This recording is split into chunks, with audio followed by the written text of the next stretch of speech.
सम्झौता अनुमोदन गरेर सत्ता गठबन्धन र शान्ति प्रक्रिया जोगाएको भन्दै माओवादी केन्द्रका अध्यक्ष दाहालद्वारा केन्द्रीय समितिमा आफ्नो निर्णयको बचाउ, नेता श्रेष्ठद्वारा असहमति प्रकट। नाबालिकासँग राखिएको सम्बन्ध सहमतिमै भए पनि बलात्कार ठहरिने, मानव अधिकार आयोगद्वारा अनुसन्धान प्रक्रियालाई प्रभावित गर्ने गतिविधि नगर्न आग्रह। नेपालमा पनि जलवायु परिवर्तनले बहुआयामिक क्षेत्रलाई प्रभावित पार्दै लगेको भन्दै विज्ञहरूको चिन्ता, असर न्यूनीकरणका लागि नीतिगत सुधार गर्दै प्रभावकारी कदम चाल्न सुझाव।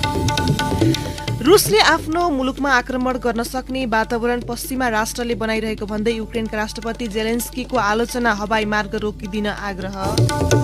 र अस्ट्रेलियाका पूर्व क्रिकेटर शेन वार्नको 52 वर्षको उमेरमा निधन। नमस्कार, कान्तिपुर डायरीका साथमा साथी रमेश र म केशु। समाचार अब विस्तारमा। बाँसको खाँबो गाडेर जिल्ला प्रहरी कार्यालय तनहुँको बाहिरपट्टि डोरी टाँगिएको छ। युट्युबर फर्किएपछि दमौलीमा प्रहरी कार्यालयको पारिपट्टि रहेको न्यू मार्फाली होटल एण्ड लज सुनसान जस्तै छ। प्रहरी कार्यालय बाहिर बलात्कार आरोपितको पक्षमा नाराबाजी गर्ने कथित अभियन्ता छैनन्। नाबालिकालाई जबरजस्ती करणीको अभियोगमा कलाकार पूर्ण विक्रम शाह, पल शाह दमौलीको हिरासतमा आइतबारदेखि थुनामा छन्। उनी थुनीदेखि दमौलीमा भिड जम्मा भयो। काठमाडौँदेखि गएका युट्युबर र अभियन्ता बास बस्दा प्रहरी कार्यालय वरपरका होटल र रेस्टुरेन्टले 4-5 दिन राम्रै व्यापार गरे। बिहिबार उनीहरू फर्किएपछि भने प्रहरी कार्यालय वरपर सुनसान देखियो। शुक्रबार काठमाडौँबाट एक युवती मात्रै शाहलाई भेट्न गइन्। पीड़ित नाबालिकाले शुक्रबार सरकारी वकिलको कार्यालयमा बयान दिइन्। उनले जाहेरीमा उल्लेख भएको बेहोरालाई बल पुग्ने गरी बयान दिएको जिल्ला न्यायाधिवक्ता रामचन्द्र शर्माले बताउनुभयो। उहाँका अनुसार पीड़ितले आफ्नो बयानमा अडिग छन्। कार्यालयले अन्य साक्षीको बयान लिइरहेको छ। पीड़ितका तर्फबाट पूर्वी नवलपुर प्रहरी कार्यालयमा पनि शाह विरुद्ध जबरजस्ती करणीको उजुरी परेकाले त्यहाँ पनि सरकारी वकिलको कार्यालयमा बयान हुनेछ। कलाकार दुर्गेश थापा र सम्राट चौलागाईले बुधबार दमौली गएर पीड़ितकै पक्षमा बयान दिइसकेका छन्। प्रहरी हिरासतमा रहेका शाहसँग बयान लिए पनि उनले आरोप स्वीकार गरिसकेका छैनन्। उनले म्युजिक भिडियो सुटिङका क्रममा पीड़ितसँग एउटै घरमा बसे पनि शारीरिक सम्पर्क नभएको बयान दिएका छन्। पीड़ितको स्वास्थ्य परीक्षणमा भने नाबालिकाको कन्या जाली च्यातिएको प्रतिवेदन आइसकेको छ। जिल्ला प्रहरी कार्यालय तनहुँका प्रवक्ता डीएसपी युवराज खड्काले घटनाका सम्बन्धमा अनुसन्धान भइरहेको बताउनुभयो। मुलुकी अपराध संहिता 2074 को दफा 219 अनुसार कुनै महिलालाई निजको सहमति बिना र 18 वर्ष मुनिकालाई सहमतिमा पनि करणी गर्न मिल्दैन। सो करणी बलात्कार ठहरिन्छ। जन्मदत्ता अनुसार पीड़ित नाबालिकाको जन्म 2062 साउन 3 मा भएको देखिन्छ। 2078 वैशाख 14 मा तनहुँको दुले गौडामा अन्तिम करणी हुँदा उनको उमेर 15 वर्ष 9 महिना 15 वर्ष 8 महिना 9 दिन छ। मुलुकी अपराध संहिता 2074 को दफा 19 को 3 ग बमोजिम 14 देखि 16 वर्षसम्मका नाबालिकालाई करणी गरेको अवस्थामा 12 देखि 14 वर्षसम्मको कैद सजाय हुन्छ। नाबालिका बलात्कार तथा यौन हिंसा प्रकरणमा कलाकार पल शाह पक्राउ परेपछि पीड़ितलाई नै लान्छना लगाउने र घटनाबारे भ्रमपूर्ण टिप्पणी गर्नेको युट्युब भिडियो र टिकटक पोस्टलाई नेपाल प्रहरीको साइबर ब्यूरोले निगरानी थालेको छ। ब्यूरोले हिजो विज्ञप्ति नै निकालेर केही व्यक्ति तथा समूहले प्रविधि दुरूपयोग गरी गम्भीर प्रकृतिको अपराधमा अनुसन्धान कार्यलाई समेत प्रभावित पार्ने गरी भ्रामक एवं झूटा क्याप्सन राखी भिडियो तथा तस्बिर अपलोड नगर्न सचेत गराएको छ। प्रेस काउन्सिलले पनि विज्ञप्ति जारी गर्दै यो घटनाबारे संचार माध्यम र सामाजिक सञ्जाल मार्फत सार्वजनिक भएका सामग्रीको अनुगमन गरिएको जनाएको छ। यसैबीच राष्ट्रिय मानवाधिकार आयोगले चलचित्र अभिनेता शाहमाथि लागेको जबरजस्ती करणीको आरोपमा संयमित भई अनुसन्धान प्रक्रियामा सघाउन आग्रह गरेको छ। गम्भीर प्रकृतिको अपराधको अनुसन्धान गोप्य, निष्पक्ष, स्वतन्त्र र भयरहित वातावरणमा हुनुपर्ने भन्दै आयोगले आरोपका पक्ष र विपक्षमा भइरहेका प्रचारबाजीले अनुसन्धान प्रक्रिया प्रभावित हुने बताएको हो। हिजो आयोगद्वारा जारी विज्ञप्तिमा भनिएको छ, अधिकार प्राप्त निकायबाट अनुसन्धान प्रक्रिया चलिरहँदा आरोपका पक्ष र विपक्षमा प्रदर्शन गर्ने, अभिव्यक्ति दिने र प्रचारबाजी गर्नाले आरोपित र पीड़ित दुवै पक्षको गोपनीयता र मर्यादामा आँच पुग्नुका साथै अनुसन्धान प्रक्रिया समेत प्रभावित हुने सम्भावना छ। यसका साथै आयोगले अनुसन्धान प्रक्रियालाई प्रभावित पार्ने गतिविधि नगर्न समेत आग्रह गरेको छ।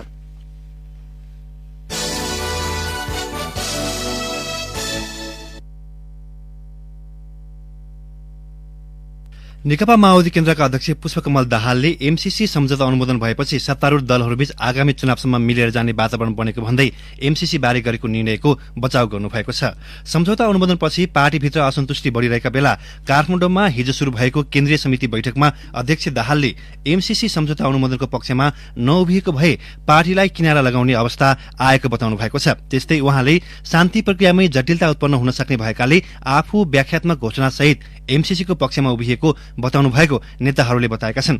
व्याख्यात्मक घोषणा सहित अनुमोदन भएकाले एमसीसीलाई यथास्थितिमा पारित नगर्ने पार्टीको निर्णयको सम्मान भएको चर्चा दाहालले बैठकमा गर्नुभएको नेता गणेश शाहले जानकारी दिनुभयो। माओवादी केन्द्रको 8औं महाधिवेशनले संशोधन बिना एमसीसी अनुमोदन गर्न नसकिने निर्णय गरेको थियो। पार्टी निर्णय विपरीत एमसीसी पारित गरेको भन्दै आलोचना खेपेका अध्यक्ष दाहालले सत्ता गठबन्धन जगाउन र एमालेको षड्यन्त्र रोक्न सफल भएको दावी केन्द्रीय समिति बैठकमा गर्नुभएको छ। दाहालले बोलेपछि नेता नारायण काजी श्रेष्ठले एमसीसी अनुमोदनबारे असहमति राख्नु भएको थियो। नेता श्रेष्ठले एमसीसी इन्डो पेसिफिक रणनीतिको अंग भएको र यो सुरक्षाका लागि बनाएकाले फस्न नहुने बताउनुभयो। उहाँले भन्नुभयो, यो विषयमा मेरो फरक मत छ, तर पारित नै भइसक्यो, अब कार्यान्वयनको अवस्था हेरौं। एमसीसी अनुमोदनका लागि जुन व्याख्यात्मक घोषणा गरिएको छ, भोलि यो आन्दोलनको विषयमा बन्न सक्छ। नेता श्रेष्ठले पार्टी नेतृत्व व्यक्ति केन्द्रित हुँदै गएका तथा पार्टी अनुशासन बिग्रिँदै गएको लगायत टिप्पणी समेत गर्नुभएको थियो। यसैबीच माओवादी केन्द्रको केन्द्रीय समिति बैठक आगामी आइतबारसम्मका लागि स्थगित भएको छ। माओवादी केन्द्रले एमसीसी अनुमोदन पछिको परिस्थितिको समीक्षा, पार्टीभित्रको कार्यविभाजन, स्थानीय निर्वाचन केन्द्रित कार्यक्रम लगायत एजेण्डामा छलफल गर्न केन्द्रीय समितिको बैठक बोलाएको हो। अख्तियार दुरूपयोग अनुसन्धान आयोगले बहालवाला जिल्ला न्यायाधीश विनोद कुमार गौतम विरूद्ध विशेष अदालतमा दायर गरेको भ्रष्टाचार मुद्दा एक साता अघि सर्वोच्च अदालतले बदर गरिदिएको छ। सर्वोच्चले मुद्दाको विषयवस्तु र प्रमाण जाँच गरेर निर्दोष गरेको नभई अख्तियारले प्रक्रिया मिचेर मुद्दा चलाएको भन्दै बदर गरिदिएको हो। सर्वोच्चको फैसलासँगै बालुवाटार स्थित ललिता निवासको जग्गा हिनामिना प्रकरणमा मुछिएका न्यायाधीश गौतमले उन्मुक्ति पाउँछन् वा क्षेत्राधिकार रहेको न्याय परिषदले उनीमाथि छानबिन गर्छ भन्ने कौतूहल पनि उब्जिएको छ। अख्तियारले ललिता निवासको सरकारी जग्गा व्यक्तिका नाममा पुर्याउन भूमिका खेलेको भन्दै भ्रष्टाचारमा कारवाही गर्न माग सहित चितवनका जिल्ला न्यायाधीश गौतम सहित 110 जना विरूद्ध विशेष अदालतमा 2076 माघ 22 मा मुद्दा दर्ता गरेको थियो। भौतिक योजना तथा निर्माण मन्त्रालयको कानून उपसचिव रहेका बखत 2066 चैत र 2067 वैशाखमा गौतमले गरेको निर्णयले सरकारी जग्गा व्यक्तिका नाममा गएको भन्दै अख्तियारले मुद्दा चलाएको थियो। गौतम विरूद्ध 9 करोड़ 65,76,000 बिगो कायम गरी त्यति नै रकम जरिवाना र कैद सजाय समेत माग गर्दै मुद्दा दायर गरिएको थियो। गौतम 2072 साउन 21 मा जिल्ला न्यायाधीश नियुक्त भएका थिए। अख्तियारले भ्रष्टाचार मुद्दा चलाएपछि स्वत निलम्बनमा परेका गौतमले सर्वोच्च अदालतमा रिट मार्फत अख्तियारको निर्णयलाई चुनौती दिएका थिए। संविधान र न्याय परिषद ऐनले जिल्ला र उच्च अदालतका न्यायाधीशले गरेको भ्रष्टाचारमा छानबिन गरी मुद्दा चलाउने अधिकार न्याय परिषदलाई दिएको छ। यस्तो संवैधानिक र कानूनी व्यवस्था अनुसार आफूमाथि मुद्दा चलाउने अधिकार न्याय परिषदलाई मात्र भएको उनको दावी थियो। अख्तियारले क्षेत्राधिकार नागेर बहालवाला न्यायाधीश विरूद्ध चलाएको मुद्दा बदर गर्नुपर्ने उनको निवेदन 2076 फागुन 5 मा सर्वोच्चका न्यायाधीश मनोज कुमार शर्माले खारेज गरिदिनु भएको थियो। त्यस विरूद्ध पुनरावलोकन गरेका गौतमको तर्कसँग गत फागुन 12 मा सर्वोच्चको पूर्ण इजलास सहमत भयो। न्यायाधीशहरू आनन्द मोहन भट्टराई, अनिल कुमार सिन्हा र बम कुमार श्रेष्ठको पूर्ण इजलासले न्यायाधीश विरूद्ध भ्रष्टाचार मुद्दा चलाउने क्षेत्राधिकार अख्तियारलाई नभएर न्याय परिषदलाई भएको भन्दै गौतम विरूद्धको मुद्दा बदर हुने फैसला गरेको हो।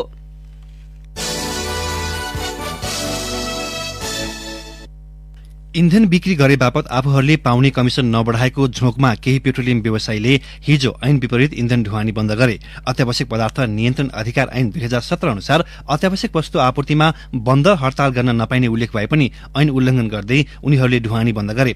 घाटा चुलिएको भन्दै आयल निगमले मूल्य संरचना मार्फत प्रतिशतमा दिँदै आएको विक्रेता कमिशन यथावत राख्ने निर्णय गरेपछि व्यवसायीले देशभर नै इन्धन ढुवानी बन्द गरेका हुन्। नेपाल पेट्रोलियम डिलर्स राष्ट्रिय एसोसिएसनको अगुवाईमा भएको ढुवानी बन्द अन्ततः 15 दिने अल्टिमेटम सहित व्यवसायीले फिर्ता लिएका छन्। अत्यावश्यक वस्तु मानिने इन्धन समयमै ढुवानी नहुँदा आपूर्ति व्यवस्थामा समस्या देखिएको छ। फलस्वरूप पेट्रोल पम्पहरूमा लाइन देखिएको उपभोक्ता कर्मीहरू बताउँछन्। उपभोक्ता अधिकार अनुसन्धान मञ्चका अध्यक्ष माधव तिमल सिन्हाले भन्नुभयो, व्यवसायीको अराजकता हो यो। कानूनको ठाडो उल्लंघन हुँदा पनि सरकार मौन बस्नु दुःखद छ। एक दिन समयमै आपूर्ति नहुँदा त्यसले 2-3 दिन असर गर्छ। इन्धनको जस्तो अत्यावश्यक वस्तु ढुवानी बन्द गर्ने पम्प विरुद्ध कारबाही जरुरी हुन्छ। निगमका अनुसार ढुवानी बन्द गर्ने निर्णयले हिजो अपराह्नसम्म नेपाली सेना, प्रहरी, सशस्त्र प्रहरी र साझाका पेट्रोल पम्पले इन्धन ढुवानी गरे पनि निजीले ढुवानी गरेनन्। यसको सबैभन्दा बढी प्रभाव विराटनगर डिपोमा देखिएको निगमले जनाएको छ। कान्तिपुर डायरीमा अब ब्रेकको पालो। कान्तिपुर डायरीमा अब कान्तिपुर सविस्तार। कान्तिपुर सविस्तार। पछिल्लो समय जलवायु परिवर्तन विश्वका लागि चुनौती बन्दै गएको छ। विश्व आधुनिक विकासतर्फ लम्किरहँदा प्राकृतिक असन्तुलनका कारण पृथ्वीको तापक्रम बढ्दो छ। मानवीय क्रियाकलाप तथा प्राकृतिक अस्थिरताका कारण दीर्घकालसम्म जलवायुमा हुने कुनै पनि किसिमको परिवर्तन नै जलवायु परिवर्तन हो भनेर मानिन्छ। ठूला उद्योग धन्दा तथा सवारी साधनबाट निस्कने धुवा, दैनिक प्रयोग हुने प्लास्टिक तथा फोहोरहरूको जथाभावी प्रयोग तथा कार्बन डाइअक्साइडको अत्याधिक उत्पादनले जलवायु परिवर्तनको असर बढ़ाइरहेको छ। माथि नेपाल जस्ता मुलुकमा जलवायु परिवर्तनको असरले बहुआयामिक क्षेत्रलाई प्रभावित पार्दै लगेको भन्दै चिन्ता व्यक्त भएका छन्। हरितगृह ग्यासहरू वायुमण्डलमा तीव्र गतिमा फैलिनु, खनिज इन्धनको अत्याधिक दोहन तथा वन विनाश लगायतका कारणले पृथ्वीको तापक्रम बढ्दै गएको विभिन्न अध्ययनहरूले देखाएका छन्, जसको प्रत्यक्ष असरले गर्दा जलवायुमा निकै नै परिवर्तन देखा परेका छन्। जलवायु परिवर्तन सम्बन्धी अन्तर सरकारी मञ्च आईपीसीसी को एक अध्ययन अनुसार विश्वको तापक्रम 1.1 डिग्री माथि रहेको छ। अहिले जस्तै हरितगृह ग्यास उत्पादन बढ्ने हो भने सन् 2050 सम्म विश्वको तापक्रम 1.5 डिग्री भन्दा माथि पुग्ने प्रक्षेपण गरिएको छ। यो अवस्थामा नेपालमा पनि जलवायु परिवर्तनका असरहरू बढ्दै गएको विज्ञहरूको भनाइ छ। जलवायु परिवर्तनका कारण नेपालका हिमाली, पहाड़ी तथा तराई क्षेत्रमा फरक फरक खालका असर देखा परेको जलवायु अध्येता अजय दीक्षित बताउँछन्। हिमाली क्षेत्रमा गयो भनेदेखि हिम नदीमा पारेको प्रभावहरू, हिमतालहरू बढ्दै गरेको, हिउँ पग्लिने दर बढेको, त्यसपछि गएर हामी मध्य पहाडी क्षेत्रमा आयौँ भनेदेखि पानी पर्ने दर बढी भएको, हिउँ पर्ने ठाउँमा पानी पर्न थालेको, पानी पर्ने दरको साथसाथै अब भनौँ न अरू खालका तापक्रम माथि गएको, त्यस्ता खालका असरहरू हामीले देख्दै गरेका छौँ। त्यसपछि तराईमा गयौँ भनेदेखि पहिलेको तुलनामा गर्मी बढेको। तापमान वृद्धिको प्रवृत्तिलाई हेर्दा तराईमा भन्दा हिमाली र पहाडी भेगमा उच्च पाइएको छ। तापक्रम वृद्धिका कारण छोटो समयमा धेरै वर्षा, लामो खडेरी, अत्याधिक बाढ़ी, हिमताल विस्फोटन, धेरै दिनसम्म कुहिरो लाग्ने, शीतलहर, पानीका स्रोतहरू सुक्ने, वन डढेलो लाग्ने जस्ता नकारात्मक असरहरू देखा परेका छन्। विशेष गरी हिमाली क्षेत्रमा क्रियाशील रहेका प्रकृति संरक्षण अभियन्ता पीके शेर्पा भन्छन्। म हिमाली क्षेत्रमै बढी काम गरेको कारणले हिमाली क्षेत्रमा मैले प्रत्यक्ष देखेको र भोगेको कुरा चाहिँ के हो भने यो जुन हिमालमा हिउँ म्याक्सिमम पक्लेको देखिन्छ। त्यो पक्लेको कारणले गर्दाखेरि हिमतालहरू अहिले लगभग 300 भन्दा बढी चाहिँ जोखिममा परेको देखिन्छ। हिमताल जुन ब्रस आउट भयो भने अथवा भत्कियो, ताल भत्केर आयो भने चाहिँ तल धेरै क्षतिहरू भएको हामी उदाहरण देख्छ। जस्तै मेलान्सले हामी उदाहरण दिन सक्छौँ। कालीगण्डकी जुन मर्स्याङ्गीहरूमा जुन गत साल भएको थियो, त्योहरू सबै जलवायु परिवर्तनको कारणले नै त्यो असर नै भन्नु सकिन्छ त्यसलाई। विकसित पश्चिमा मुलुकहरूले लामो समयसम्म उत्पादन गरेको हरितगृह ग्यासका कारण त्यसको असर विश्वले भोगिरहेको जानकारहरू बताउँछन्। पछिल्लो समय चीन र भारत जस्ता ठूला औद्योगिक देशहरू पनि जोखिममा पर्दै गएका छन्। नेपालको हकमा पनि खाद्य सुरक्षा, पिउने पानीको सुरक्षा, स्वास्थ्य चुनौती, जैविक विविधतामा नकारात्मक असर पर्ने जोखिम रहेको छ। जलवायु विज्ञ डाक्टर विमल रेग्मी भन्छन्। हाम्रो जस्तो मुलुकमा चाहिँ जुन अति संवेदनशील छ, संवेदनशील यो अर्थमा कि नेपालको जुन भौगोलिक बनावट, नेपालको आर्थिक सामाजिक जुन परिवेश छ र हाम्रो धेरै जसो प्राकृतिक स्रोतहरूमा जुन निर्भरता छ, हाम्रो अर्थतन्त्रको ठूलो हिस्सा चाहिँ प्रकृतिमा निर्भर छ, जुन जलवायु परिवर्तनको प्रत्यक्ष असर छ। जलवायु परिवर्तन चुनौती कुनै देश विशेषको त होइन, तर त्यस विरुद्ध लड्न सामूहिक पहलको खाँचो बढ्दै गएको विज्ञहरूले बताएका छन्। केही महिना अघि स्कटल्याण्डको ग्लास्गोमा भएको COP26 विश्व सम्मेलनमा विज्ञहरूले त्यस्तै खालको सुझाव दिएका थिए। नेपालको परिप्रेक्ष्यमा जलवायु अनुकूलन हुने नीति तथा यसका असरहरू कम गर्न प्रभावकारी कार्यक्रमको आवश्यकतामा जोड़ दिएको छ। जलवायु परिवर्तन सम्बन्धी एकजना जानकार मन्जित ढकाल जलवायु परिवर्तनको असर कम गर्न विद्युतीय सामग्रीको प्रयोग लगायतमा जोड़ दिन्छन्। उनी भन्छन्, यो पहिलो त यसको मुख्य कारक भनेर जुन हरितगृह ग्यास भन्छौँ त्यो भनेको पेट्रोल डिजलहरू बाल्दा आगलागी हुँदाखेरि हैन लगायत निस्किने जसले गर्दा पृथ्वी तताउनमा सहयोग पुगिरहेको हुन्छ, त्यसलाई नै कम गर्नु पर्यो हैन। भनेपछि विश्वले चाहिँ खनिज इन्धनको प्रयोग कम गर्ने, होइन यातायात क्षेत्रलाई विद्युतीकरण गर्ने, खाना पकाउनको लागि नेपालकै जस्तो ठाउँमा पनि हामी पनि बिजुली होइन एलपिजी ग्यासको सट्टा बिजुलीमा जाने लगायतको कुराहरू चाहिँ यसको दीर्घकालीन समाधानका कुरा भए भने अर्कोतर्फ चाहिँ हामीले के पनि अब गर्न सुरु गरिरहेका छौँ र गर्नुपर्छ अझ थप भने यो परिवर्तन त आइरहेको छ जलवायुमा, योसँग हामी कसरी अनुकूलन हुँदै जाने। अब चाहिँ हामीले केन्द्र सरकार प्रदेश सरकारको भूमिका त छँदैछ, स्थानीय सरकारको भूमिका जलवायु परिवर्तनसँग जुझ्नको लागि के बनाउने भन्नेमा अझ विशेष ध्यान दिनुपर्ने जरुरी देखिन्छ। पछिल्लो अध्ययनहरूले जलवायु परिवर्तनका कारण हिमालहरू पग्लिँदै जाने, तालहरू फुट्ने तथा बेमौसमी वर्षाका कारण अन्न बालीहरूमा नोक्सान पुग्ने जस्ता समस्याले नेपाललाई गाँच्दै लैजाने देखिएको छ। त्यसैले जलवायु परिवर्तनको असर न्यूनीकरणका लागि नीतिगत सुधार मात्र नभई प्रभावकारी व्यावहारिक कदम चाल्नुपर्ने विज्ञहरूको सुझाव छ। रेडियो कान्तिपुरका लागि सुनिता पोखरेल। कान्तिपुर सविस्तार।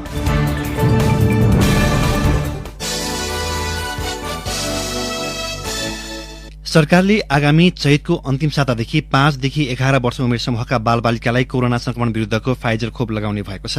अमेरिकाले नेपाललाई उपलब्ध गराउने 92 लाख डोज खोप सो उमेर समूहका बालबालिकालाई लगाउने तयारी भएको स्वास्थ्य तथा जनसंख्या मन्त्रालयले जनाएको छ। मन्त्रालयका अनुसार विश्व स्वास्थ्य संगठन WHO अन्तर्गत कोभ्याक्स सुविधा अन्तर्गत 92 लाख मात्रा खोप नेपाल आउने टुङ्गो लागेसँगै खोप कार्यक्रमको कार्यतालिका बनाएको छ। चैत महिनाको मध्यसम्ममा 15 लाख मात्रा फाइजर खोप नेपाल भित्रिने मन्त्रालयका आपूर्ति व्यवस्थापन शाखा प्रमुख डाक्टर सुरेन्द्र चौरासियाले बताउनुभयो। उहाँका अनुसार फाइजर खोपलाई भण्डारणका लागि आवश्यक -70 देखि -80 डिग्री सेल्सियसको तापक्रम क्षमताका पर्याप्त स्थान नभएकाले क्रमिक रूपमा फाइजर खोप ल्याइने भएको छ। यसैबीच फाइजर खोप 5 देखि 11 वर्ष उमेर समूहका सबै 35 लाख बालबालिकालाई लगाउने सुनिश्चित भएको मन्त्रालय अन्तर्गतको खोप शाखा प्रमुख सागर दाहालले बताउनुभयो। 5 देखि 11 वर्षको खोपको आवश्यकता पहिचान गर्दाखेरि नै लगाउनु पर्ने 2वटा डोज लगाउँदाखेरि खेर जान सक्छ। त्यो खेर जाने डरलाई समेत हामीले भ्याक्सिनको आकलन गरेका हौं। सम्भवतः हामी विद्यालयमै राखेर गर्छौं त्यो खोप केन्द्र चाहिँ, र ती विद्यालयहरूमा राखेर गर्ने खोप केन्द्रको साथसाथै बाहिर पनि खोप केन्द्र राखेर हामीले सञ्चालन गर्नुपर्ने हुन सक्छ र त्यो आउने बित्तिकै हामी करिब 10-15 दिनभित्रमा हामी यसलाई रोल आउट गरिहाल्छौं। यसैबीच चीन सरकारको सहयोगमा 40 लाख मात्रा साइनोभेट खोप समेत यही चैतको मध्यसम्ममा नेपाल आइपुग्ने भएको छ। सो खोप 18 वर्षमाथि उमेर समूहका नागरिकलाई लगाइने मन्त्रालयको तयारी छ। काठमाडौँ उपत्यकामा कोभिड-19 संक्रमणका कारण लगाइएको आंशिक निषेधाज्ञा आजबाट पूर्ण रूपमा हट्ने भएको छ। उपत्यकाका 3वटै जिल्ला प्रशासन कार्यालयहरूले संयुक्त रूपमा एक विज्ञप्ति जारी गर्दै आजबाट पूर्ण रूपमा प्रतिबन्धहरू हटाइने जनाएका हुन्। काठमाडौँ उपत्यकामा गत माघ 3 सातादेखि आंशिक रूपमा स्मार्ट लकडाउन गरिएको थियो। यसैबीच नेपालमा हिजो थप 126 जनामा कोरोना संक्रमण पुष्टि भएको छ। 8,933 जनामा गरिएको PCR तथा एन्टिजेन परीक्षणमा सो संख्यामा संक्रमण पुष्टि भएको मन्त्रालयले जनाएको छ।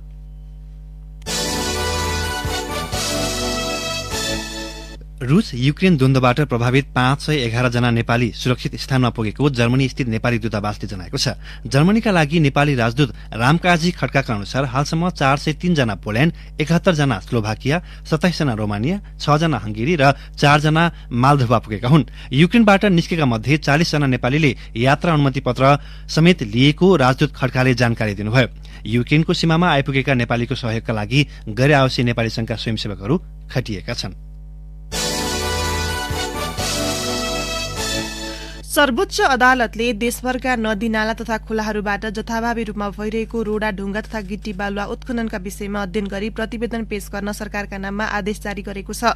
अधिवक्ता पदम बहादुर श्रेष्ठ सहित अन्य 6 जना अधिवक्ताद्वारा देशभरका नदी नालाबाट जथाभावी रूपमा गरिएको उत्खननले मानव जीवन, बस्ती र वातावरणमा प्रतिकूल असर गरेको भन्दै दायर रिट निवेदनमाथि सुनवाई गर्दै सर्वोच्चले पछिल्लो आदेश दिएको हो। सर्वोच्चको आदेशमा नदी उत्खनन सम्बन्धमा अध्ययन गर्न बहालवाला सचिवको अध्यक्षतामा उच्च स्तरीय समिति गठन गर्न समेत सरकारलाई भनिएको छ। कान्तिपुर डायरीमा पुनः ब्रेकको पालो। ब्रेकपछि कान्तिपुर डायरीमा अब आर्थिक प्रसंग। नेपाल दूरसञ्चार प्राधिकरणले mobile device management system MDMS सञ्चालन मिति पुनः पर सारेको छ। साउन 1बाट नै यो प्रणाली लागू भएको घोषणा गरे पनि अझैसम्म सञ्चालनमा आएको छैन। प्राधिकरणको 24औं वार्षिक उत्सव कार्यक्रममा हिजो अध्यक्ष पुरुषोत्तम खनालले भन्नुभयो, आगामी वैशाख मसान्तसम्म एमडीएमएस प्रणाली पूर्ण रूपमा सञ्चालन आउँछ। यसलाई आवश्यक इम्पोर्टर मोडलमा सञ्चालनमा आइसकेको छ। कस्टम मोडल सञ्चालनको तयारी अवस्थामा छ। मोबाइल नेटवर्क अपरेटर र ल इन्फोर्समेन्ट एजेन्सी मोडल सञ्चालनमा ल्याउने तहमा पुगेको छ। वैध अवैध माध्यमबाट भारत निर्यात गर्नकै लागि सुपारी, केराउ, मरिच र छोकडा अत्याधिक मात्रामा तेस्रो मुलुकबाट नेपालमा भित्र्याउने गरिएको छ।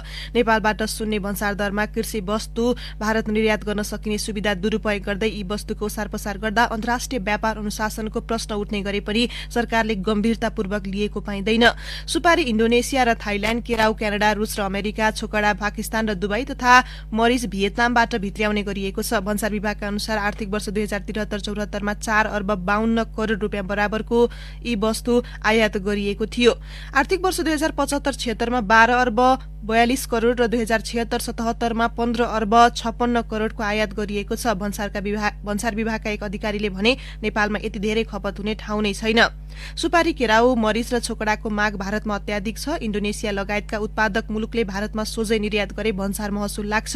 नेपालबाट भने खुला सिमाना मार्फत तस्करी समेत गरेर व्यापारीले फाइदा लिन्छन्। जानकारहरूका अनुसार यी वस्तुको वैधानिक निर्यात भन्दा पनि तस्करी मौलाउँदैछ। भन्सारका ती अधिकारीले भने नेपाली व्यवसायीले नेपालको भन्दा पनि भारतको आवश्यकतालाई दृष्टिगत गरी सुपारी, केराउ, मरिच र छोकडा आयात गर्छन्, उता पठाएर मनग्गे फाइदा कमाउँछन्। उनका अनुसार भारतले बेला बेलामा अन्तर्राष्ट्रिय व्यापार अनुशासनको प्रश्न उठाउने गरेको छ। वाणिज्य विज्ञ तथा अर्थशास्त्री पोषराज पाण्डे कर छुट सुविधा दुरूपयोग गर्दै भारत निर्यातकै लागि सुपारी र केराउ आयात गर्न दिँदा नेपाल भारत व्यापारमा विकृति बढ्ने बताउनुहुन्छ।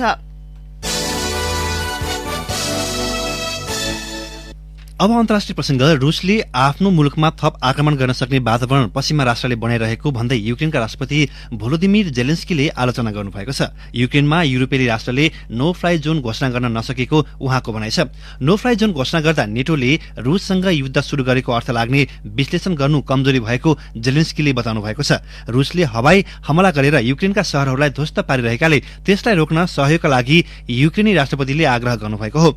युक्रेनलाई नो फ्लाइ जोन घोषणा गरेपछि रूसी जहाज उडेको खण्डलाई त्यसलाई खसाल्ने युद्धक जहाज उडाउनु पर्ने भएकाले त्यसको व्यवस्था गर्दा नेटोको प्रत्यक्ष संलग्नता देखिने नेटोले व्याख्या गरेको छ। नेटोले हवाई वा जमिन कुनै पनि माध्यमबाट प्रत्यक्ष रूपमा युद्धमा सामेल नहुने अडान दोहोर्याएपछि युक्रेनी राष्ट्रपति आक्रोशित हुनुभएको हो। जेलेन्स्कीले हवाई माध्यम मात्रै रोकिदिन आग्रह गर्नुभएको हो। नो फ्लाइ जोन लगाएको खण्डमा तेस्रो विश्वयुद्ध शुरू हुने नेटोको व्याख्या छ। अस्ट्रेलियाले क्रिकेटका महान हस्ती शेन वार्नको हिजो हृदयाघातका कारण निधन भएको छ। टेस्ट क्रिकेटका सर्वकालीन महान खेलाड़ी 52 वर्षका थिए। उनको निधनको व्यवस्थापन कम्पनीले पुष्टि गरेको छ। कम्पनीका अनुसार सन्यास लिइसकेका लेग स्पिनर वार्नको निधन थाइल्याण्डको कोह सामुईमा भएको थियो। कम्पनीले भनेको छ, निकै दुःखले भन्नु परेको छ, हाम्रा वार्नको निधन भएको छ। सम्भवतः हृदयाघातका कारण शुक्रबार थाइल्याण्डमा उनको निधन भएको हो। उनी आफ्नो भिल्लामा अचेत अवस्थामा भेटिएका थिए। सबै प्रकारका उपचारका लागि प्रयास भए पनि उनलाई बचाउन भने सकिएन। वार्नको परिवारले निधनलाई लिएर आउने समय थप जानकारी दिने जनाएको छ। अस्ट्रेलियाली क्रिकेटका अर्का पूर्व खेलाड़ी रड मार्सको निधन भएको घण्टापछि वार्न पनि नरहेको समाचार आएको हो। आफ्नो 15 वर्ष लामो खेल जीवनका क्रममा वार्नले लेग स्पिन बलिङलाई फेरि बिउताएको मानिन्छ। उनले 708 टेस्ट विकेट लिएका थिए। सर्वाधिक विकेट लिने सूचीमा श्रीलंकाली अफ स्पिनर मुथैया मुरलीधरनपछि दोस्रो स्थानमा छन्। मुरलीधरनले 800 टेस्ट विकेट लिएका छन्। विस्डेनले शताब्दीकै 5 खेलाड़ीको सूचीमा वार्नलाई पनि समावेश गरेको थियो। आफ्नो रंगीन जीवनका लागि परिचित वार्नले सन् 1979 मा अस्ट्रेलिया विश्वकप क्रिकेटको उपाधि उचाल्दा प्रमुख भूमिका खेलेका थिए। उनले 194 एक दिवसीयमा 292 विकेट लिए।